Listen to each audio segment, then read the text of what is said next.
ভারতের ছোট একটা রাজ্য, কিন্তু পর্যটকদের স্বপ্নের ঠিকানা। চলুন আজ জেনে নিই গোয়া সম্পর্কে এমন কিছু চমৎকার তথ্য যা আপনি আগে কখনো শোনেননি।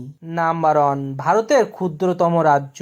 গোয়া ভারতের সব থেকে ছোট রাজ্য এলাকা অনুযায়ী, কিন্তু ট্যুরিজমে সবার উপরে। নাম্বার 2, পর্তুগিজ প্রভাব। গোয়া প্রায় 450 বছর পর্তুগিজদের অধীনে ছিল, তাই এখানকার স্থাপত্য সংস্কৃতিতে এখনো ইউরোপিয়ান ছাপ স্পষ্ট।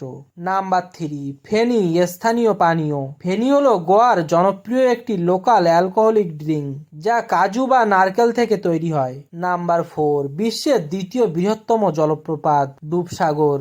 গোয়ার ডুবসাগর জলপ্রপাত ভারতের সব থেকে সুন্দর ও বৃহৎ জলপ্রপাতগুলোর মধ্যে একটি। নাম্বার 5, বিদেশি পর্যটকের প্রিয় গন্তব্য।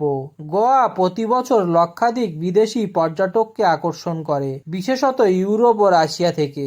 গোয়া মানেই শুধু বীজ আর পার্টি নয়, বরং ইতিহাস, সংস্কৃতি, প্রকৃতি আর চমৎকার তথ্যের এক বিশাল ভান্ডার। ভিডিওটি ভালো লাগলে লাইক দিন, শেয়ার করুন বন্ধুদের সঙ্গে, আর চ্যানেলটি সাবস্ক্রাইব করতে ভুলবেন না।